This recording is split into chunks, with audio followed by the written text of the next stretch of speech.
తాకట్లో ఉన్న బంగారాన్ని విడిపించి ఆ రోజున మార్కెట్ ధర కట్టి మిగిలిన డబ్బును మీకు అందిస్తుంది కొమ్మూరి గోల్డ్.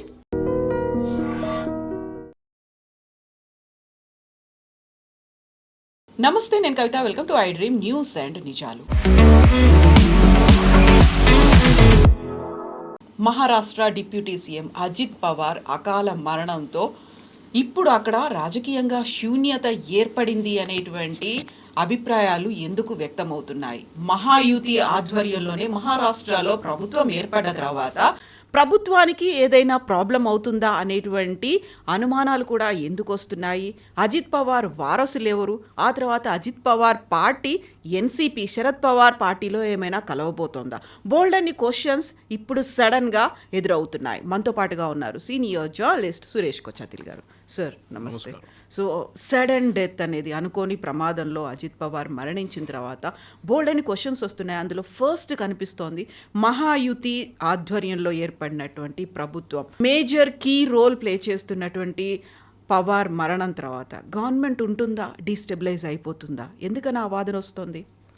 గవర్నమెంట్ డీస్టెబిలైజ్ కాదు, ఎందుకంటే బీజేపీకి ఆల్మోస్ట్ వాళ్ళు ఆన్ దర్ ఓన్ మెజారిటీ ఉంది. అసలు అక్కడ 288 అసెంబ్లీ సీట్స్ ఉన్న మహారాష్ట్రలో బీజేపీకి 131 ఆల్రెడీ ఉంది.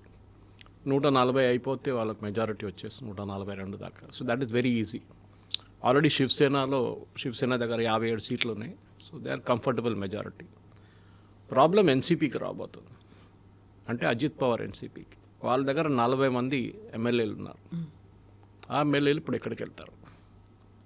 ఎందుకంటే శరద్ పవార్ గ్రూప్ దగ్గర 10 ఎమ్మెల్యేలు ఉన్నారు. ఇద్దరు కలిస్తే 50. వీళ్ళిద్దరు కలిసి పూణే అండ్ పింప్రీ చించ్వాడ్లో ఎలక్షన్ అలయన్స్గా పోటీ చేశారు first time after the split. అది పెద్ద న్యూస్ అయింది. అది బీజేపీ కూడా చాలా అది పెద్ద ఒక ఈగో ప్రాబ్లంగా తీసుకున్నారు. సరే నువ్వు ఇంత పని చేస్తా, నిన్ను కూడా చూపిస్తా అని చెప్పి. మహారాష్ట్ర పాలిటిక్స్ డబ్బులతోనే నడుస్తుంది, మన తెలంగాణ ఆంధ్ర లాగానే. మీకు ఈ డబ్బులు ఎక్కువ కేరళలో కనిపించదు, తమిళనాడులో ఉంది కానీ ఇంత పెద్ద డబ్బులు. ఇక్కడ ఒక సర్పంచ్ ఎలక్షన్కే కోట్లు ఖర్చు పెడతారు మన దగ్గర. అట్లనే మహారాష్ట్రలో కూడా హార్స్ ట్రేడింగ్ అనేది ఎక్కువ చూసాం. హార్స్ ట్రేడింగ్ కన్నా ఎక్కువ అక్కడ హార్స్ ట్రేడింగ్ ఎక్కువ ఉండదు. అక్కడ ఉన్నది ఏంటంటే డబ్బులు, మనీ పవర్. ఎలక్షన్లో అంటే మీ ఒపోనెంట్ కన్నా మీరు 100 సార్లు ఎక్కువ ఖర్చు పెడతారు. వాడు పోస్టర్లు ఒక్కటి కనిపించదు, మీ పోస్టర్లు ఎక్కడ తిరిగితే గల్లీలో ఉంటుంది. ఎక్కడ చూసినా ఫ్లెక్స్ ఉంటుంది, ఎక్కడ చూసినా వీడియోలు ఉంటుంది, పబ్లిక్ మీటింగ్ ఉంటుంది. ఇదన్నీ నడుస్తుంది. లాస్ట్లో ఎలక్షన్ రోజు డబ్బులు కూడా ఇస్తారు. అది మన దగ్గర కూడా జరుగుతుంది. కానీ అజిత్ పవార్ అనే ఒక వ్యక్తి 7 సార్లు డిప్యూటీ సీఎం ఉన్న తర్వాత కూడా ఆయన చాలాసార్లు చెప్పాను, నాకు ముఖ్యమంత్రి కావాలన్నా, నాకు ఫైనల్ ఏం నా లైఫ్లో ముఖ్యమంత్రి అని. ఎప్పుడు యూనియన్ క్యాబినెట్ గురించి మాట్లాడలేదు. ఇన్ఫ్యాక్ట్ వాళ్ళ అంకుల్ శరద్ పవార్ అంకుల్ ఆయన నేషనల్ లెవెల్లో కూడా పాలిటిక్స్లో ఉన్నప్పుడు, బిఫోర్ దిస్ పార్టీ స్ప్లిట్ యునైటెడ్గా ఉన్నప్పుడు ఎన్సీపీలో, అజిత్ పవార్కి ఎప్పుడు బారామతిని ఆయన సొంత ఇల్లు అక్కడే కదా, ఈజ్ హోమ్ టౌన్ అని చెప్పొచ్చు. అక్కడే ఆయనది మొత్తం పాలిటిక్స్ అక్కడి నుంచి ఉంది. అఫ్కోర్స్ 1999లో 1999లో he started his politics with Pune municipal corporation. నాకు గుర్తున్నట్లుంది అది. Yes, Pune municipal corporation.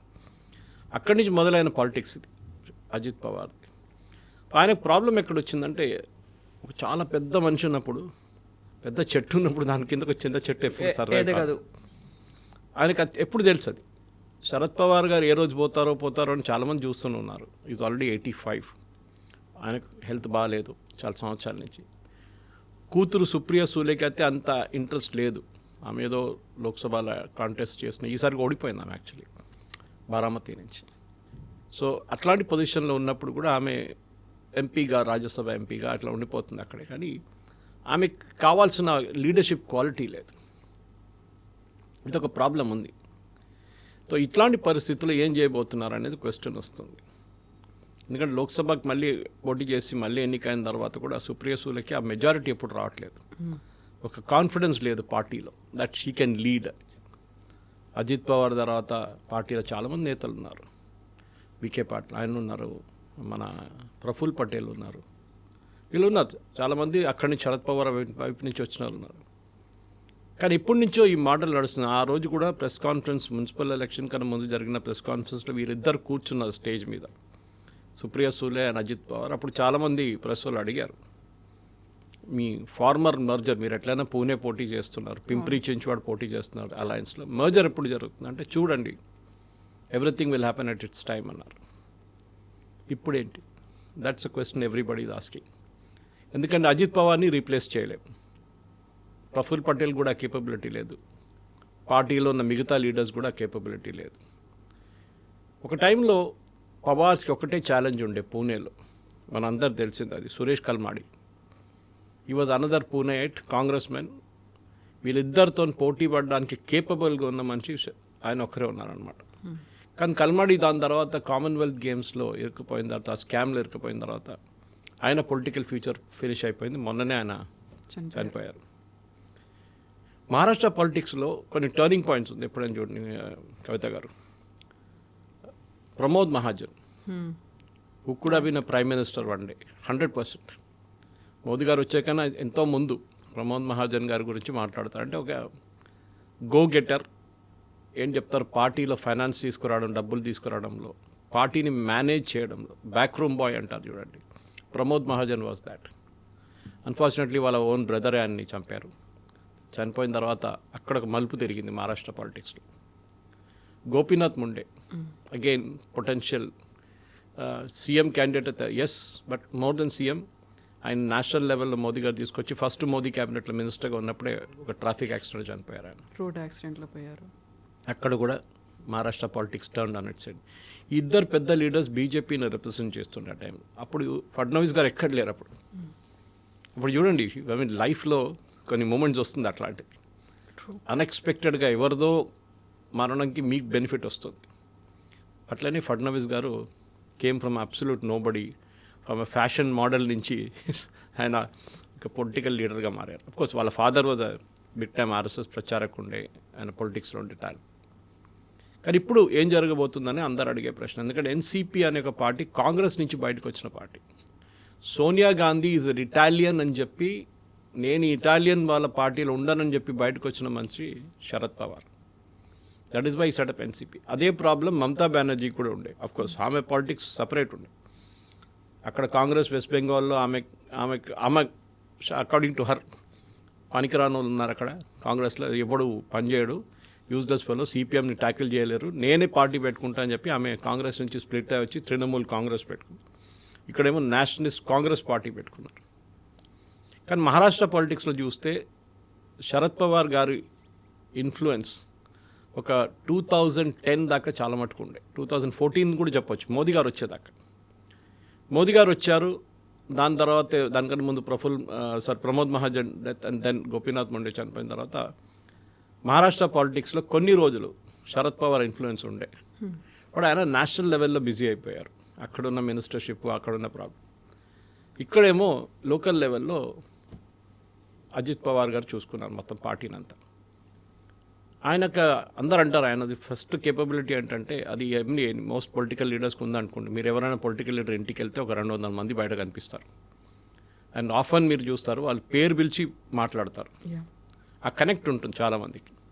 అది even he had it.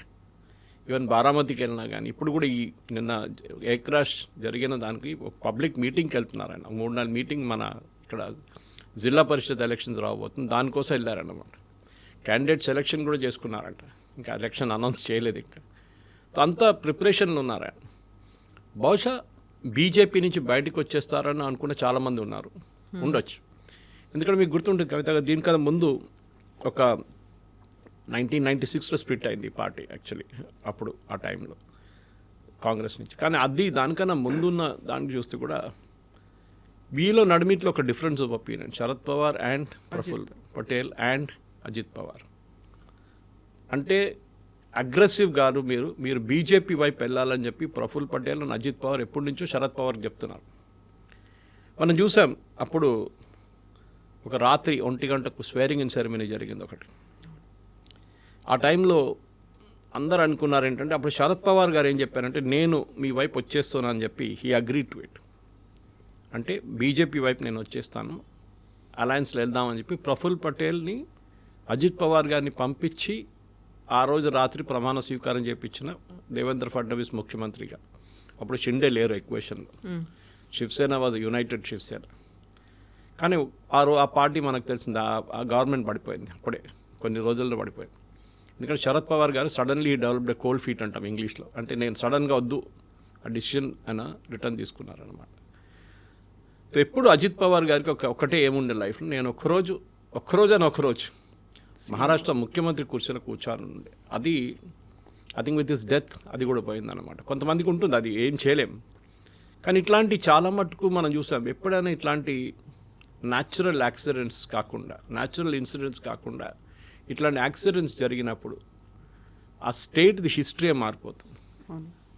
Rajasekhar Reddy గారు చనిపోయినప్పుడు ఎవరు అనుకోలేదు, అప్పుడు దాకా he was all powerful. Rajasekhar Reddy గారు ఉంటుండే మన తెలంగాణ రాకపోతుండే, అబ్సల్యూట్లీ ఇంపాసిబుల్. అండ్ అంత టఫ్ యాటిట్యూడ్ మెయింటైన్ చేయ, ఈవెన్ సోనియా గాంధీని కౌంటర్ చేస్తుండే ఆయన. అట్లాంటి దాంట్లో మనం చూసి చాలా మటుకు ముఖ్యమంత్రులు, but even tall political leader Madhavarao Scindia, Rajesh pilot, ఇట్లాంటి వాళ్ళు చాలామంది దే జస్ట్ పాస్డ్ అవే. ఎందుకంటే మహారాష్ట్ర పాలిటిక్స్లో till about 2000 Chhagan Bhujbal was number 2 in the politics అక్కడ. అప్పుడు అజిత్ పవార్ గారికి రోల్ లేదు. శరద్ పవార్ తర్వాత ఛగన్ భుజ్బల్ ఉండే. కానీ అజిత్ పవార్ గారు తర్వాత వచ్చిన తర్వాత, ఛగన్ భుజ్బల్ రిట్రీట్ అయిపోయిన తర్వాత అజిత్ పవార్ రాగానే ఆయన మీద ఉన్న స్కాండల్స్ మొదలైంది. మనందరూ తెలిసింది ఆదర్శ్ హౌసింగ్ స్కామ్ ఒకటి. దాని తర్వాత మొన్న జరిగిన 2-3 పెద్ద కుంభకోణంలో ఆయన పేరు వచ్చింది. ఇరిగేషన్ స్కామ్లో 72,000 కోట్లు స్కామ్ అని చెప్పేసి ఆ కేసు ఇంకా నడుస్తుంది. వాళ్ళ కొడుకు ఒక ల్యాండ్ కన్వర్జన్లో ఇరుక్కుపోయి ఆ కేసు కూడా ఇప్పుడు ఉంది. ఇదన్నీ ఉన్నప్పుడు కూడా ఆయన ఒక గోగెటర్. ఇవాళ ఓడిపోతే కొంతమంది నన్ను ఏడుచుకుంటే కూర్చుంటారు కొన్ని రోజులకి. ఆయన నెక్స్ట్ డే మొదలు పెట్టానంట, చలో బారామతి వెళ్దాం, మనం జిల్లా పరిషత్ ఎలక్షన్ చూసుకుందాం ఈసారి. అండ్ జిల్లా పరిషత్లు కూడా it was not in alliance with BJP, సపరేట్గా. దానికోసం చాలా మటుకు కాన్స్పిరసీ థియరీస్ నడుస్తున్నాయి. మమతా బెనర్జీ ఒకటి అంటుంది, వాళ్ళ సర్వైవింగ్ ఫ్యామిలీలో ఎవరో చనిపోయిన 5గురిలో ఎవరో ఒక ఫ్యామిలీ వాళ్ళు, I don't remember who it was, వాళ్ళు రిక్వెస్ట్ చేశారంటే ఎంక్వైరీ కావాలని చెప్పి.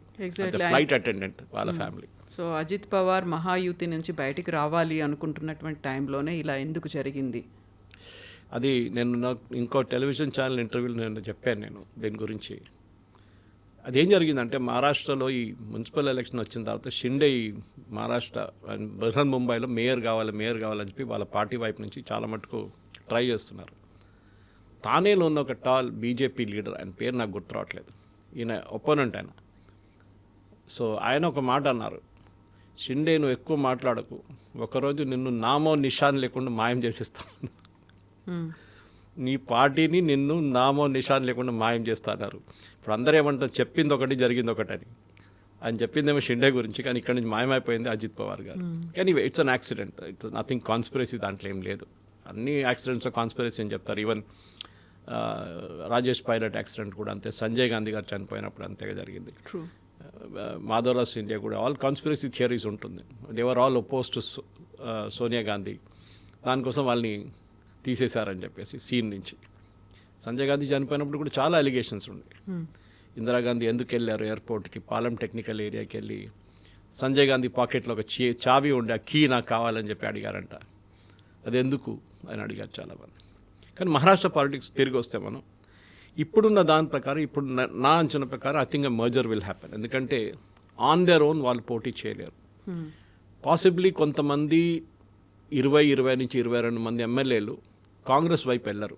అంటే శరద్ పవార్ వైపు వెళ్తే కాంగ్రెస్ తను మర్జ్ చేయాల్సి వస్తుంది. శరద్ పవారే వాళ్ళ పార్టీనే ఒక థాట్ ప్రాసెస్లో ఉన్నారంటే తిరిగి కాంగ్రెస్కి వెళ్దామా, ఒక గర్వాప్సీ లాగా చేద్దామా అని చెప్పి. కానీ దీంట్లో ఉన్న చాలామంది ప్రఫుల్ పటేల్తో బయటకు వచ్చిన వాళ్ళు, అజిత్ పవార్తో బయటకు వచ్చిన వాళ్ళు రిటర్న్ కాంగ్రెస్ వైపు వెళ్ళరు. వాళ్ళు బహుశా ఐదర్ ఇండిపెండెంట్గా ఉండిపోతారు, అంటే ఇంకో పార్టీ పెట్టుకుంటారు. లేకుంటే ఎందుకంటే they still hold official party, case నడుస్తుంది ఇంకా సుప్రీంకోర్టులో ఎవరు ఒఫీషియల్ ఎన్సీపీ అని చెప్పి.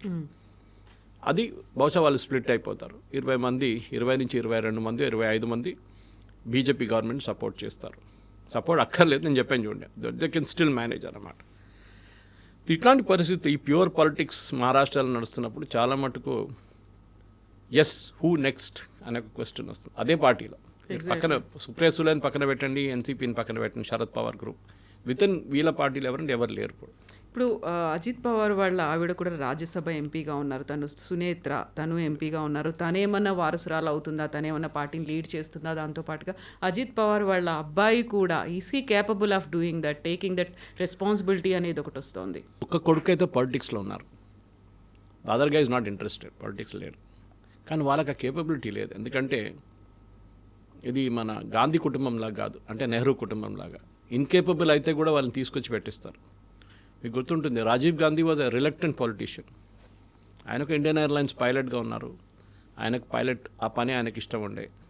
కానీ దాని నుంచి సడన్గా ఇందిరాగాంధీ ఆఫ్టర్ సంజయ్ గాంధీ చనిపోయిన తర్వాత రాజీవ్ గాంధీని చాలా ప్రెషర్ పెట్టి తీసుకొచ్చారు.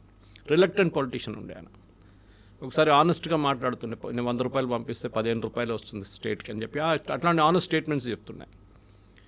అండ్ ఆయన కూడా అన్నారు, చాలాసార్లు అన్నారు ఆయన, ఐఎమ్ రిలక్టెంట్ పొలిటీషియన్. ఇది కూడా అంతే సంగతి ఆగిపోతుంది ఇట్లా చేస్తే. మనం ఎప్పుడైనా ఎవరైనా చనిపోయినప్పుడు, ఇక్కడ మాగడ్డి గోపినాథ్ చనిపోయినప్పుడు వాళ్ళ సతీమణిని ఎమ్మెల్యే క్యాండిడేట్గా పెట్టారు, ఏమైంది, గెలవలేదు. రేపు ఆ సింపతి వేవ్ ఒక నెల 2 నెలలు ఉండొచ్చు, దాని తర్వాత డిసపేట్ అయిపోతుంది, ఉండదు ఎక్కువ రోజు. మనం చూస్తున్న లీడర్షిప్ మెటీరియల్. ఎందుకో ఒక మనిషి 6 నుంచి 7 సార్లు డిప్యూటీ చీఫ్ మినిస్టర్ ఉండడం అంటే తమాషా కాదు. Long time serving deputy CM. Yes. So అట్లాంటి ఒక బారామతి లాంటి ఏరియాని కంట్రోల్ చేయడం, అది చాలా మటుకు కేపబిలిటీ. కానీ ఆయనకు I think physically and mentally ఆయనకు చాలా పెద్ద లాస్ జరిగింది పూణే అండ్ పింప్రి చించ్వాడ ఎలక్షన్లో, ఇప్పుడు జరిగిన మున్సిపల్ ఎలక్షన్లో. అది వాళ్ళ ఏరియా, అది ఇంకెవరు గెలవలేరు అక్కడ.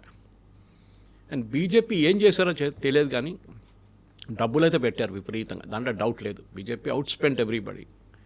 కానీ ఫడ్నవీస్కి ఒక ఛాలెంజ్గా ఉండే, నేను వీళ్ళని వన్స్ అండ్ ఫర్ ఆల్ మాయం చేసేసేయాలని చెప్పేసి పింప్రి చించ్వాడలో కొడితే డెఫినెట్గా దాని ఇంపాక్ట్ బారామతి మీద ఉంటుందని తెలిసిపోయింది వీళ్ళకి.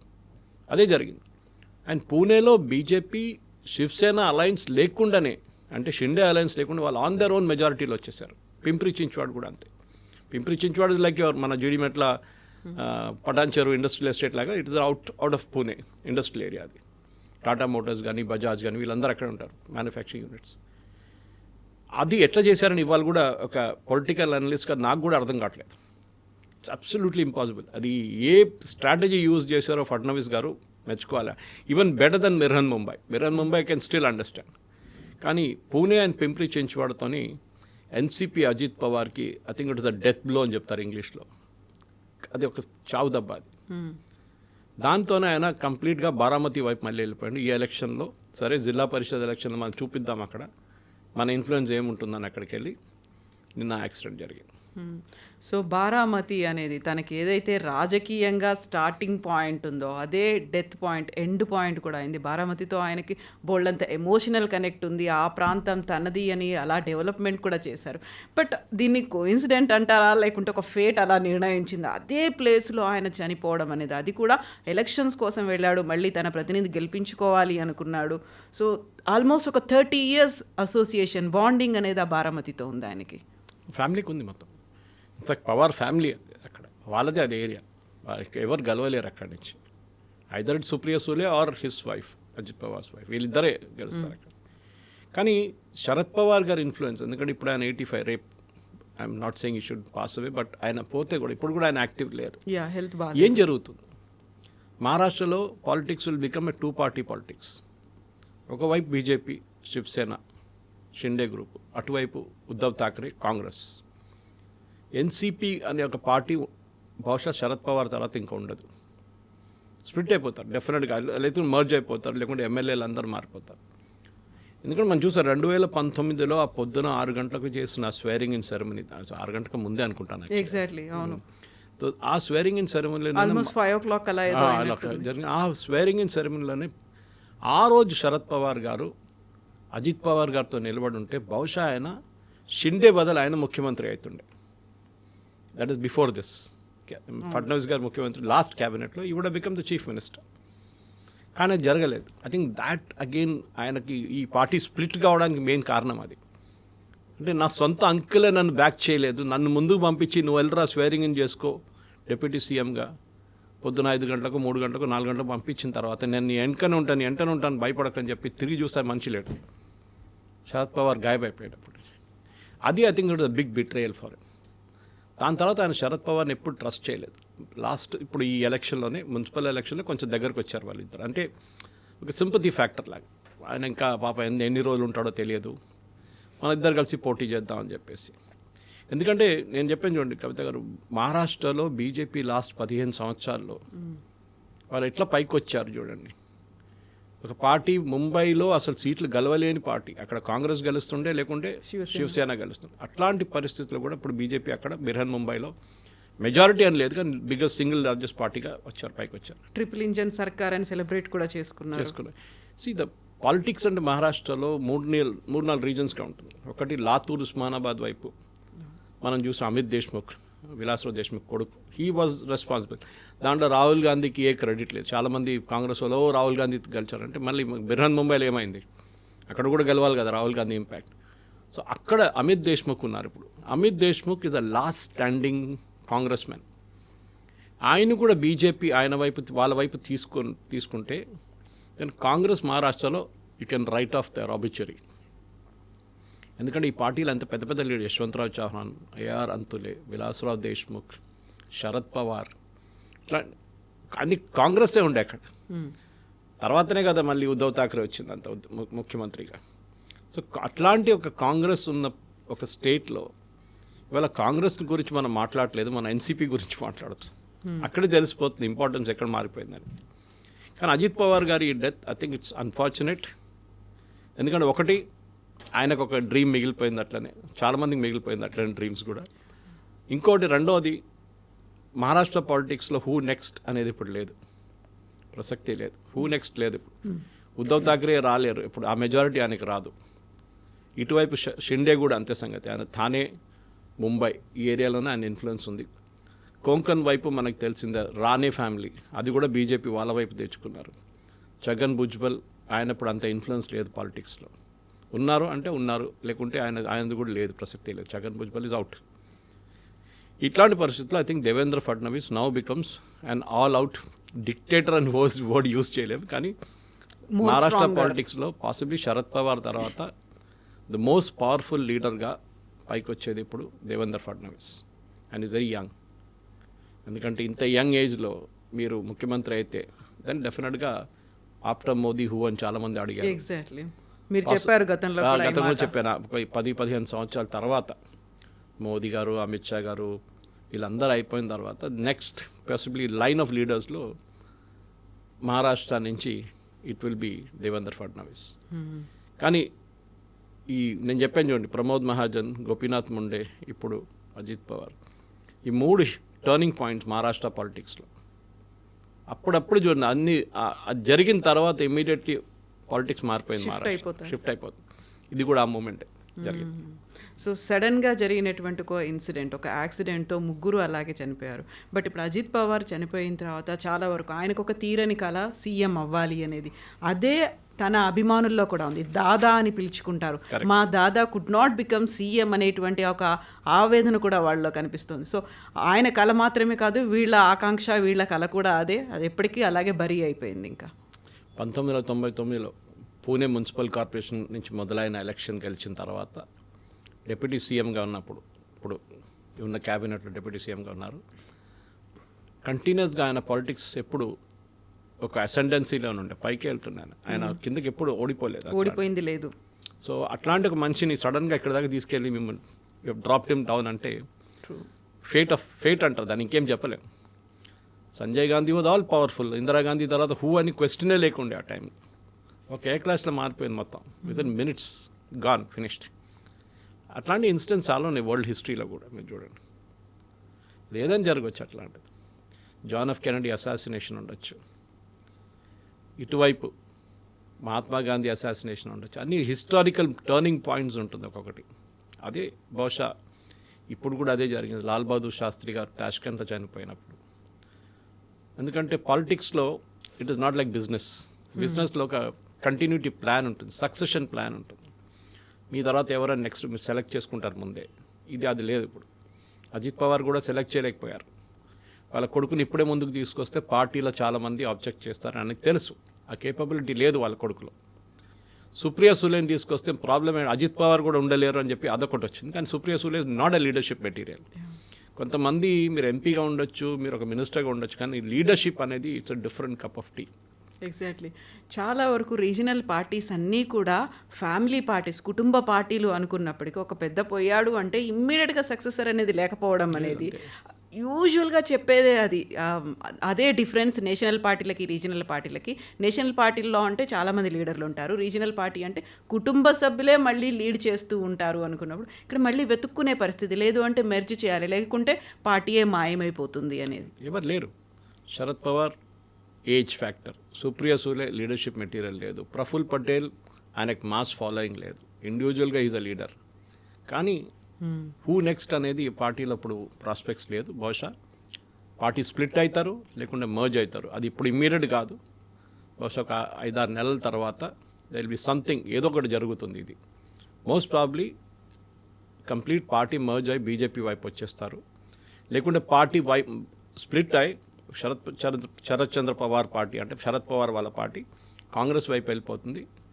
ప్రఫుల్ పటేల్ అండ్ మిగతా వాళ్ళందరూ కలిసి బీజేపీ వైపు వచ్చేస్తారు ఎన్సీపీలో. అది జరగబోతుంది నా అంచనా. అది maybe wheel meet after 5-6 months తర్వాత దీన్ని మళ్ళీ అనలైజ్ చేసినప్పుడు బహుశా ఇది మనం కరెక్ట్ చెప్పామో తప్పైందని చూసుకుందాం.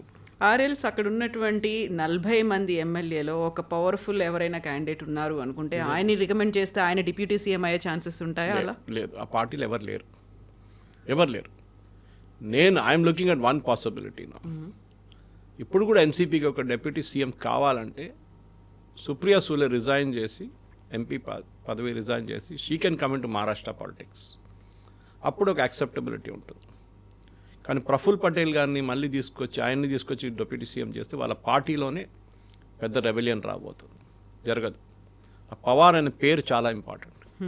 అది బహుశా సుప్రియా సూలేతోనే వస్తుంది, అది ఇంకెవరితో రాదు. Yes sir, thank you so much sir. Thank you very much. Thank you.